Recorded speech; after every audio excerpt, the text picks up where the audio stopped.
Bienvenue sur notre chaîne, Love Novelas. Aujourd'hui nous vous donnons le résumé de votre série indienne, Le Gendre Parfait.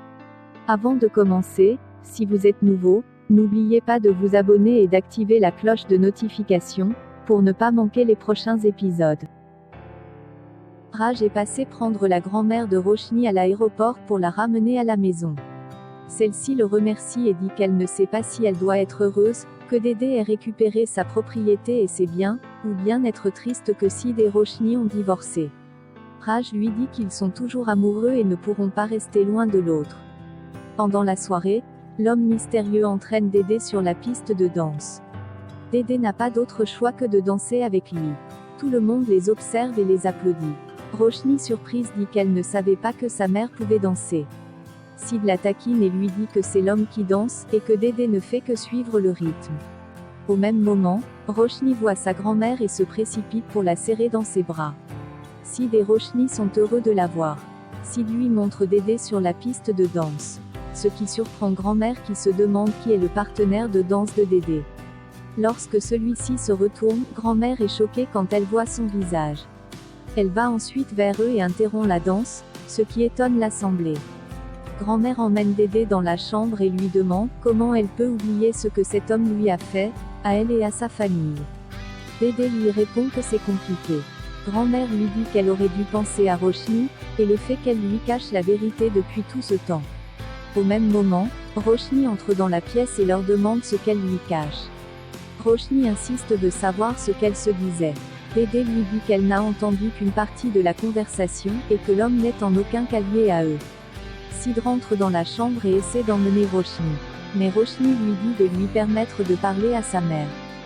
Roshni pose ensuite la main de Dédé sur sa tête et lui demande de dire la vérité. Dédé finit par lui avouer que l'homme en question est son père, Shiv Patel. À l'entendre Roshni choquée a le vertige, elle est sur le point de tomber mais grand-mère et Sid la retiennent. Roshni bouleversée dit qu'on lui a toujours dit que son père était mort quand elle était bébé. Roshni furieuse demande pourquoi Dédé lui a menti. Sid essaie d'apaiser la tension et dit à Roshni de se calmer. Roshni lui dit de ne pas lui dire ça parce qu'il ne comprendra pas ce qu'elle ressent. Car il y a ses deux parents encore avec lui. Par contre elle a vécu dans le mensonge pendant 20 ans. Roshni chamboulée dit à Dédé qu'elle a besoin de connaître toute la vérité. Dédé lui dit qu'elle n'avait pas le choix et qu'elle a fait ça pour le bonheur de Roshni. Mais Roshni l'accuse d'être si centrée sur elle-même et de ne se soucier de personne d'autre. Elle ajoute que puisqu'elle refuse de lui dire la vérité, elle ira demander à son père ce qui s'est réellement passé. Sid lui bloque le chemin et lui dit qu'elle ne peut pas encore demander à son père des explications. Car celui-ci souffre de perte de mémoire. Roshni lui dit de ne pas s'immiscer dans leurs affaires familiales. Elle regarde Sid et l'accuse de savoir la vérité depuis le début. Sid lui dit qu'il ne savait pas. Roshni retourne dans le salon et regarde son père. Celui-ci demande ce qui se passe. Sid annonce aux invités que la fête est terminée car Dédé ne se sent pas très bien. Et les invités s'en vont ensuite. Shiv confus demande à Roshni pourquoi sa mère a soudainement quitté la danse. Peut-être parce qu'elle n'aimait pas la musique. Dans ce cas ils auraient pu changer pour autre chose. Roshni le serre dans ses bras en pleurant. Shiv lui demande pourquoi elle est bouleversée. Sid a les larmes aux yeux en les regardant. L'homme dit qu'il est désolé d'avoir offensé quelqu'un. Car c'est un étranger et ne se souvient de rien, sinon il serait parti. Roshni lui dit qu'il n'ira nulle part. Elle l'appelle oncle, et dit qu'il n'a rien fait de mal. Alors Shiv lui demande pourquoi elle pleure. Roshni le serre à nouveau dans ses bras. Et Shiv la console. Sid demande à l'un des employés d'emmener l'homme à l'intérieur. Kazar ramène Shiv dans la chambre. Roshni s'effondre au sol en pleurant. Sid va vers elle et la tient dans ses bras. Roshni en colère fait sa valise et est sur le point de quitter la maison. Dédé la supplie d'attendre, mais Roshni ne veut rien entendre et dit que Dédé lui a toujours menti, et qu'elle lui facilitera la tâche en s'éloignant d'elle. Et préfère vivre ailleurs avec son père. Dédé lui dit qu'elle essayait de la protéger, c'est pourquoi elle ne lui a rien dit. Roshni lui demande comment la protéger en lui mentant. Grand-mère intervient et dit à Roshni qu'elle peut y aller, mais de se rappeler qu'elle prend sa décision sur la base d'informations partielles. Et ne connaît pas toute l'histoire. Elle ajoute que la dernière fois qu'elle a fait cela, elle a perdu Sid. Grand-mère dit qu'elle a toujours été de son côté, mais aujourd'hui elle se tient du côté de Dédé.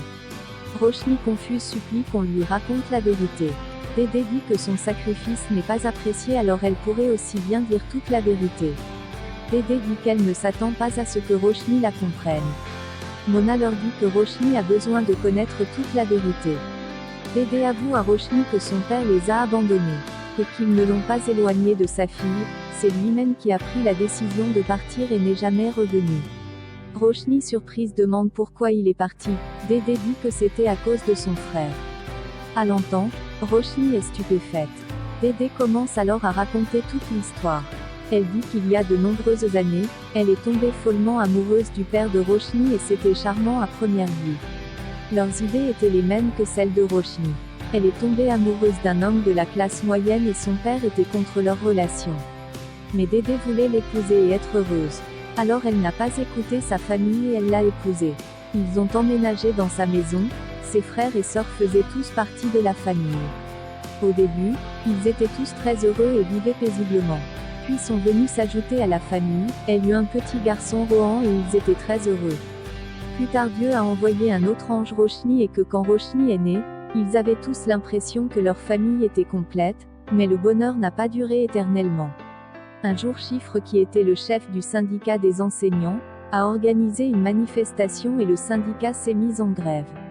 Dédé l'a averti de faire attention mais ils se sont mis en grève et cela a duré si longtemps, que Dédé a été obligée de trouver un emploi dans une bijouterie.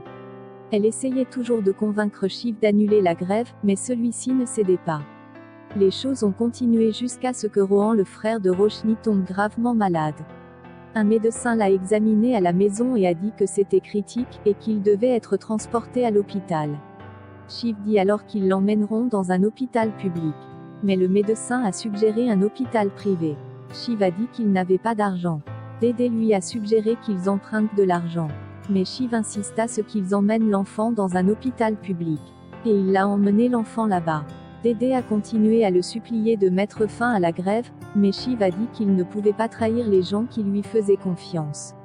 Elle lui a dit qu'elle était préoccupée par la vie de son fils.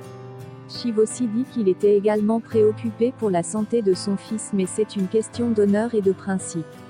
Il lui a donné de l'argent et lui a dit que c'était la vente de sa montre, mais Dédé a jeté l'argent disant que ce n'était pas suffisant pour payer l'opération de son fils.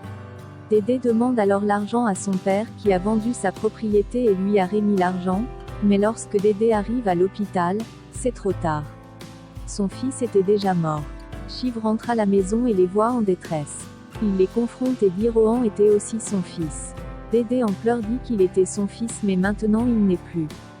Face à ce grand malheur qui les a frappés, Chiffre quitta la maison et n'est jamais revenu. Son père n'a pas pu supporter le chagrin et est mort, alors sa mère est venue vivre avec eux. Mona quant à elle a été chassée de chez sa belle famille. Dédé dit qu'elle voulait mourir mais a pensé à sa fille Roshni, alors elle a décidé de travailler dur à la bijouterie pour s'occuper de sa famille. C'est partie de laquelle a créé sa propre entreprise et est devenue obsédée par la classe supérieure, et a réalisé que vous ne pouviez pas être heureux sans argent. Elle a essayé d'oublier Chiffre qui n'est jamais revenu. C'est ainsi qu'elle est devenue cette femme dure et froide qu'elle est aujourd'hui. Elle a dit à tout le monde dans la famille d'oublier Chiffre. Mais elle a secrètement gardé sa photo dans sa garde-robe. Et elle a inventé une histoire plus douce à Roshni, afin qu'elle puisse avoir que des pensées affectueuses de son père. Après avoir écouté toute l'histoire, Roshni est en larmes et Dédé aussi est en larmes. Elle dit que Roshni représente le monde entier pour elle. Roshni va sur les pieds de sa mère et dit que Dédé n'a rien fait de mal, mais c'est elle qui a tort, de ne pas avoir réalisé la valeur de la personne, qui a toujours été là pour elle. Dédé serre sa fille dans les bras. Mère et fille en pleurs sont effondrées. C'est l'émotion dans la pièce. C'est sur cette scène que s'achève votre épisode du Gendre parfait. Merci de nous laisser vos commentaires sous la vidéo. Likez la vidéo, abonnez-vous et activez la cloche de notification. À bientôt pour le prochain épisode.